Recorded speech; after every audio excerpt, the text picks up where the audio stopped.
So guys, this is the 9th episode of good vibes with Neel. और आज हमारे इस एपिसोड में हिमांशी लालचंदानी जी आई हैं, जो आज हमको मैनिफेस्टेशन के बारे में, टैरो कार्ड रीडिंग के बारे में बताना चाहेंगी। और पता है इस पॉडकास्ट की सबसे इंटरेस्टिंग चीज क्या है कि ये हमारा फर्स्ट फीमेल पॉडकास्ट है। So let's start the podcast.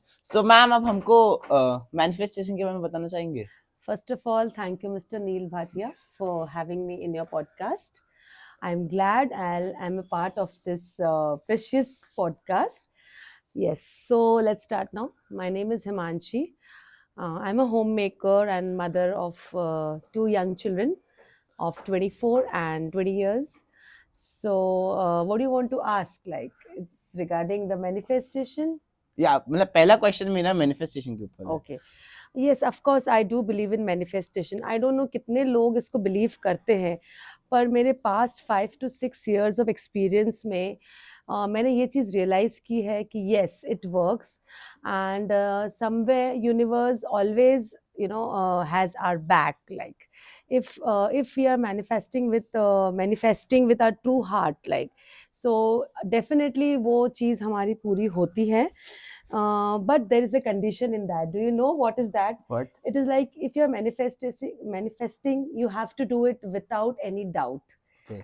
कहीं ना कहीं अगर आपके मन में कुछ भी डाउट आएगा कि यार ये होगा कि नहीं, whether universe is listening to me or not, so that is not going to work, and definitely फिर वो आपकी जो wish है वो पूरी नहीं होगी. Manifesting is like, you have to be aligned with the universe, like, like, yes, you are asking a universe, and treat universe as your manager. Universe, Okay. this I'm having it, so you have to complete it, and I know I'm having it. So now this is up to you, आप मेरे को कैसे देते हो, and you just ask your wish. So that way a manifestation work without any doubt, without any yes or no's, or the 50-50 thing कि होगा कि नहीं होगा. So this way the universe works for us, and yes, and I have fulfilled many of my wishes through this technique.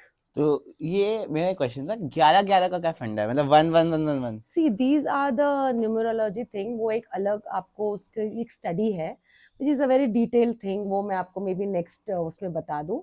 But I believe that 11-11, like, if you constantly watch these numbers, the equal numbers, like the same numbers, this is कहीं ना कहीं ये आपका एक sign, universe का एक sign है, like, angels are watching you, and उस समय आपके मन में जो भी चल रहा होता है, and suddenly you get to see the numbers, so that wish is going to be fulfilled, like, and yes, you are on the right track. इसका मतलब ये होता है, आई बिलीव सो, एंड और मेरी बहुत सारी विशेस, बहुत सारी ड्रीम्स ऐसे 11-11, लाइक 1-1-1, 2-2-2, 3-3-3, इन सब नंबर्स को देखते भी पूरी हुई है. So, and one of my dream is one of my manifesting is this coming to this beautiful house of ours. So ये मेरा manifestation था कि हम जल्दी ही आएंगे यहाँ पे, and I'll be staying in a resort like home, and so I'm having it as you are seeing it already. So वो numbers का यही एक technique होता है. उसी समय, like, make a wish that angels are watching you, and just immediately make a wish, and yes, it is going to happen, and I'm already having it. तो आप हमको ग्रैटिट्यूड और ब्लेसिंग्स के बारे में क्या बताना चाहेंगे? This is the mantra of my life. जितनी आप blessings इकट्ठा करोगे, उतना ही ये आपकी जो, जैसे हम बैंक में अपना फाइनेंस इकट्ठा करते हैं, मनी इकट्ठा करते हैं, और फिर हम उसको खर्च करते हैं क्योंकि वहाँ पास है मनी, हम स्पेंड करते हैं उसके थ्रू.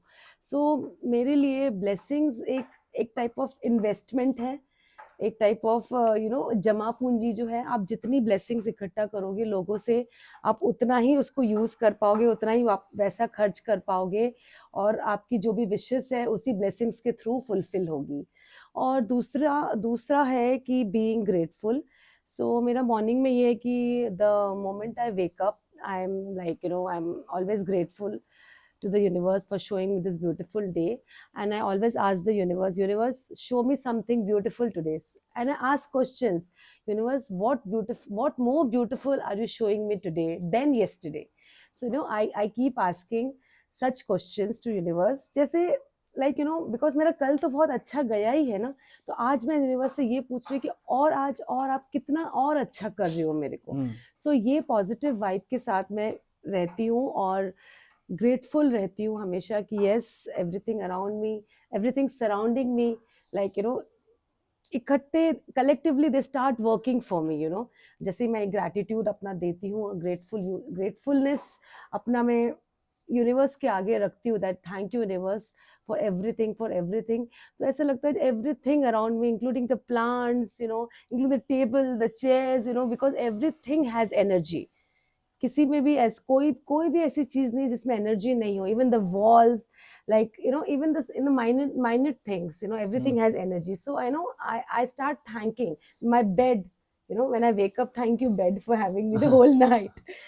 और इससे ये रियलाइजेशन होता है, ये फीलिंग होती है कि yes universe always has my back. Ma'am, तो आपको प्लांट्स की एनर्जीज के बारे में क्या लगता है कि उनके अंदर भी एनर्जीज है कि नहीं है? ऑफ कोर्स प्लांट्स क्या, यूनिवर्स में हर एक चीज में एनर्जी है, हर एक कण कण में एनर्जी है, every atom is full of energy. और प्लांट्स तो यस जैसे मेरे घर में आप देख रहे हैं कि लाइक इतना बड़ा गार्डन है, प्लांट्स ट्रीज है, and they are having such beautiful energies जो मेरे को बहुत अट्रैक्ट करती हैं। And of course we can talk to plants also, like you know, like yes plants, how are you feeling today, like you no.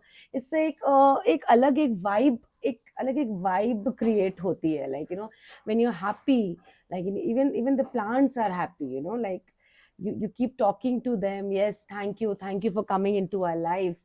So you feel a different type of energy जो मैं आपको I cannot express it, so you have to feel it on your own, like if you really love plants and nature. Yeah. So now coming to your personal life, आपने अपने बताया कि आपके 2 बच्चे हैं, एक 20 एक 24 इयर्स के। So आपको कैसा लग रहा है, मतलब फीलिंग? फीलिंग तो आज भी वैसी ही लग रही थी जब वो छोटे थे, अभी भी ऐसी लग रही है जब वो बड़े हो गए। बस एक थोड़ा सा चेंज है कि पहले मैं उनको समझाती थी, करती थी और यू नो गाइड करती थी। अब कुछ ऐसे सिचुएशंस होता है जब वो भी मेरे को समझाते हैं, इंडिपेंडेंट हो गए वो? हाँ, इंडिपेंडेंट हो चुके हैं दोनों। और कभी कभी उनसे मेरे को पूछना या कुछ भी डिसीजन लेना अच्छा लगता है। और यस, वाकई में कभी कभी उनके डिसीजन वर्क करते हैं। So I always make a point कि मैं अपने बच्चों से ज़रूर सजेशन लूँ, उनसे बात करूँ। और मेरी लाइफ की सबसे बड़ी ब्लेसिंग्स मेरे बच्चे। So thank you ma'am, thank you for this podcast. We had a great podcast ma'am. So thank you, आप लोगों ने पूरा एपिसोड देखा है। See you in the next episode.